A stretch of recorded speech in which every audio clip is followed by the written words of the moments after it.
Next question, maybe I'll ask Dr. Navarro this. This is, I think, challenging. Obviously, as physicians, we know cost is important. Everybody's always talking about percentage of GDP and healthcare costs. It's not sustainable in the US, et cetera.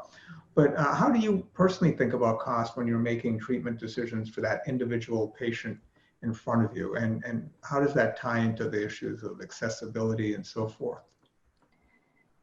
Thanks, Dr. Bott. You know, the payers and health systems use the ICER type data to make general decisions around formulary and try to estimate the population level impact of certain therapies. But as a clinician, when I'm sitting in front of a patient, it's a very different conversation. So the reality is that although the cost effectiveness goes into the payer's decisions for coverage, what a patient actually pays is very different than what the payers might sort of be calculating in terms of the value. We know from data from early use of PCSK9 inhibitors that the likelihood that a patient picks up a prescription from the pharmacy starts dropping off dramatically at a copay above $20 a month. So it's really important that we look at what our patients' out-of-pocket costs are going to be. We know that those on government insurance programs are ineligible for copay programs, but all of our commercially insured patients should be pointed towards copay assistance programs from the pharmaceutical companies. And for generic medications, we should be looking at things like GoodRx to find the cheapest pharmacy where they can get therapy. So out-of-pocket cost is super important. The other thing that's important to remember is that although these population estimates of cost effectiveness are really good for a population level, they may miss the actual value for individual patients.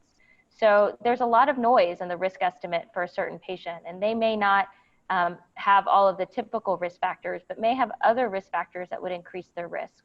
Or other things that we don't think about is more long-term value. So a young person with high LDL cholesterol that may not be considered very high risk wouldn't be as a population considered cost effective in 2 years. But this is somebody who has the potential for LDL lowering for several decades, may actually pay off in the long run. So it's important that we don't sort of misapply short-term cost effectiveness analyses when we're thinking about treating patients for their lifetimes. Yeah, no, very, very valid points, really terrific points. Maybe I can turn back to Dr. Bress. So you've convinced Dr. Navarro that cost effectiveness is important, okay. But what kind of data do you actually want to deem something cost effective? You mentioned some of the numbers in terms of thresholds, but what sort of data do you want to make those decisions? Yeah, so Dr. Navarro is right. In order to produce high quality cost effectiveness estimates, you need high quality data on the inputs in which the model needs to produce those estimates. And I can simplify the inputs into 3 general categories.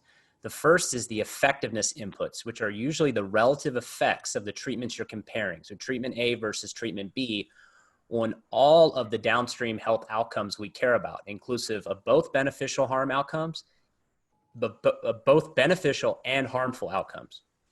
The second is cost inputs for both treatment options themselves, as well as costs for the downstream health outcomes that occur over time as a result of the different treatments. And again, inclusive of both costs for acute treatment of those conditions, as well as costs of chronic treatment of those conditions over time.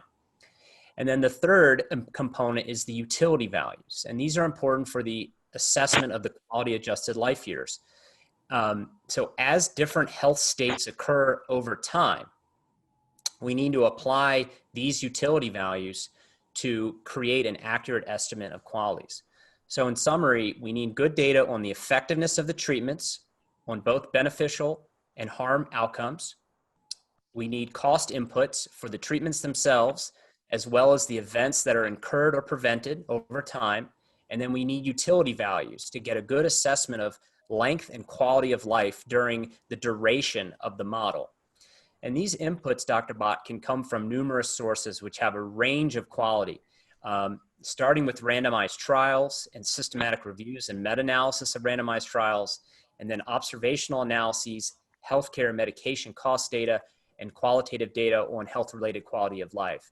And ideally, Dr. Bott, we'd have high quality data from randomized trials or meta-analysis of randomized trials for all of these inputs, but that's often not the case. So to Dr. Navarro's point, some of the model inputs are, we're left to use data from lower quality designs and sources.